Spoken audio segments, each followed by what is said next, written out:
Ya, informasi yang terbaru kan Inara Rusli melakukan pencabutan laporan polisi kan kepada pihak terlapor, dalam hal ini adalah Insanul ya, IF lah ya kalau saya inisialkan. Nah, tentunya kan ini sudah ada upaya secara pribadi dan atau analisis penasihat hukumnya Inara mengenai soal perkara yang dilaporkan soal penipuan kan, sangkaan penipuan dengan terlapor IF.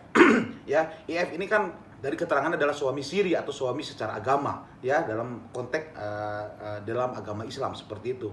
Tentunya bagi saya melihatnya ini adalah langkah yang tepat untuk Inara melakukan pencabutan laporan ya, karena kalau tidak salah Inara pun membuat laporan mengenai soal illegal access ya, tapi kan ini masih belum cukup banyak beredar informasi dari pihak Inara ataupun penasihat hukumnya yang bisa kita analisis illegal access ini seperti apa. Karena apakah ada menyangkut dengan pertanggungjawaban hukum kepada mantan Inara, ataukah pihak dari istri IF ini juga terkait karena dia yang akhirnya menerima ya bukti rekaman video itu dalam CCTV yang akhirnya mungkin itu dijadikan barang bukti dalam pelaporan Operspel 284 gitu loh. Sekali lagi, ini berbeda konteksnya. Ya, negara tidak ikut campur dalam privat warga negara. Ya, negara tidak masuk dalam lingkungan pribadi warga negara satu sama lain.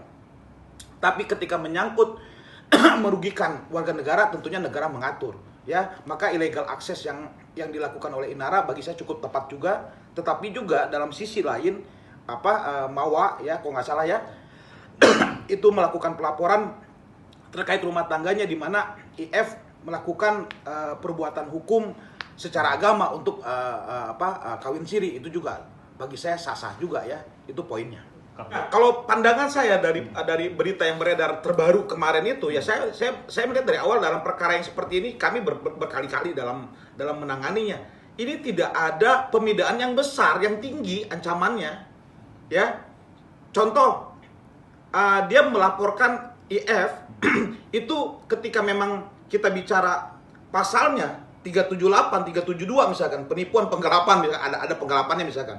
Itu kan kalau bicara penipuan saja, ya, ini juga tidak tinggi ancaman pidananya. Kemudian bicara Mawa membuka laporan terkait berdua Inara dan IF, ini juga kan ancamannya di bawah 1 tahun, Operspel 284. Karena negara sekali lagi tidak mengatur hal ruang privat warga negara, itu tidak boleh, ya. Itulah bedanya hukum negara yang harus kita juga hormati. Maka justru laporan Inara terkait undang-undang ITE illegal access ini justru ancamannya tinggi.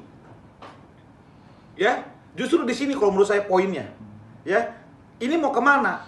Apakah ini Inara dengan IF akan terus, ya, atau IF dengan Inara selesai secara agama mereka, kemudian IF juga lanjut, ya, sebagai pasangan suami istri dengan Mawa? Atau IF akhirnya digugat cerai atau mengajukan permohonan talak dengan Mawa? Ini kan beberapa poin yang akan menjadi keputusan di antara mereka semua. Ya, bicara pelaporan pidana di antara mereka semua, ini adalah bargaining position, gitu loh. Tapi ada juga sisi ruang privat syariat ya, bicara agama yang diakui oleh negara kita. Ya, itu apakah IF ini akan bertahan dengan hubungan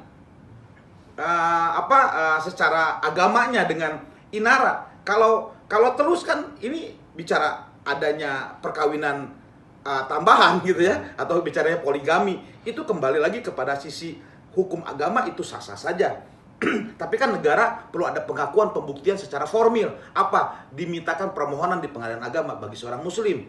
Kan begitu, bagi non-muslim silahkan ya, ajukan saja di permohonan di pengadilan negeri. Kan begitu. Apakah nanti diterima pembuktian ada oleh majelis hakim, silahkan kembali.